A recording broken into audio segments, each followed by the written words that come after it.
Kwa majina anaitwa Gladys Kemuma. Lakini tuko hapa ndani hakuna kunyeshewa. Faida ndio hakuna. Faida yenye hatuna ni ile kwa barabara, tulikuwa tunakimbiza kwa barabara kwa magari, tunapata watu wananunua. Lakini hapa tunakaa tu, tunaongojea wengine wako nje kwa barabara wanauza. Sasa kitu nasema maneno tunayopitia kwa hii soko mpya sasa, hakuna makastoma pale penye tunakaa. Kama hii ground floor shida ni baridi na kama customer hakuna. Lakini kwa barabara tulikuwa tunapata pesa.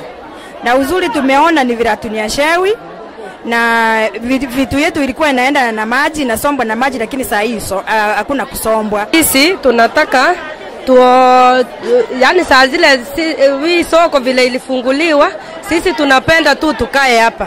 Tunauza vizuri, tunafanya biashara vizuri. Mimi nashukuru Ongwae wa kutukweka kwa hii nyumba, maana hatunyeshewe wala hatukui najua tuteseke. Lakini kile naomba akituenea atuongezee hata kitu kidogo, maana tumefilisika, hatuna pesa, hatuuzi wala hatuna njia ya kupata pesa. Jina langu ni Mera Nikemuntu. Kwa majina naitwa Olfa Nyang'ate. Mi hapa ndani mali walituleta hatuuzi kabisa. Licha ya wafanyabiashara hawa kulimbikizia sifa sufufu serikali ya kaunti ya Kisii, baadhi ya wafanyabiashara hawa wanasema kwamba wanapitia changamoto mingi ndani ya jumba hili chipya, ikiwemo ukosefu wa wateja, huku wakisema kwamba wauzaji wengine wanatoweka huku ndani na kuenda kuuzia vyakula vyao huko nje, likiwa tatizo kuu ambalo wamekosa wateja katika jumba hili.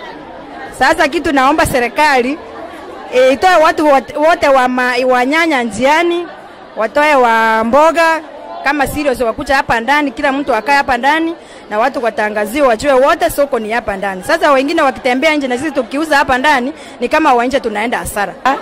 Kama wanatuonea huruma, wenye wako nje pia watolewe huko.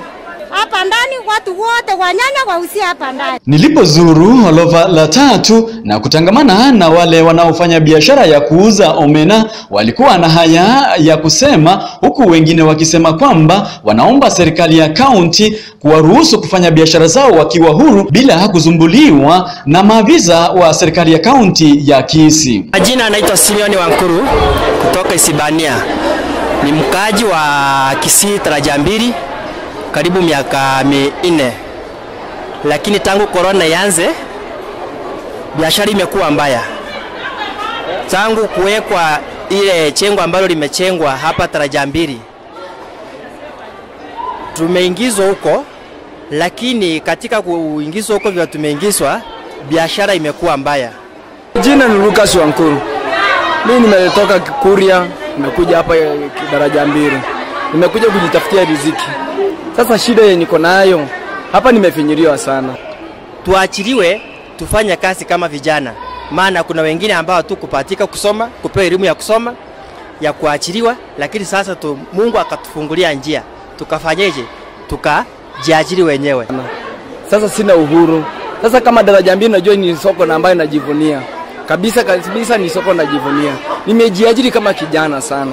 Nimetafuta najaribu kutafuta ili nisungwe mwana. Wafanyabiashara hawa wanashukuru serikali ya kaunti ya Kisii kwa kuwashughulikia na kuwajengea jumba hili ambalo wanatumika kwa kufanya biashara zao, hasa wale ambao wanashughulika na vyakula katika soko hili kuu la kaunti ya Kisii ambalo linajulikana kama Taraja Mbili. Lakini je, wameridhika na soko hili?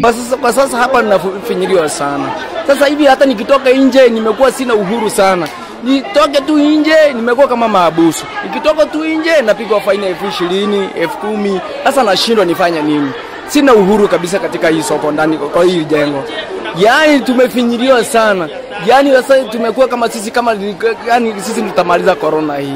Sasa sisi kwa ombi letu kama wafanyabiashara, sisi kama mimi kama kijana na wengine ambao wanajishughulisha kama mimi ningependa serikali tusaidie. Tuachiliwe tufanye kazi kama vijana, maana kuna wengine ambao tu kupatika kusoma, kupewa elimu ya kusoma ya kuachiliwa, lakini sasa Mungu akatufungulia njia, tukafanyeje? Tukajiajiri wenyewe. Mimi ombi langu kwa serikali ningesema serikali serikali ituachilie sisi vijana tufanye kazi. Mimi ni single mother. Siwezi lisha watoto wangu na nyanya peke yake. Mimi nataka siku yenye si ya soko watu wachange, tutokanga at least nje na kuna baridi hapa ndani, tutoke nje huko mahali kuna joto kidogo at least na sisi tusikae wagonjwa na turuhusiwe tuuze kitu chochote chenye kinaweza ruturisha watoto wetu. Jina ni Delphine Moige Nyanchera. Nikiripotia runinga ya AGR kutoka kaunti ya Kisii, mimi ni Fidelis Omingo Mochoge.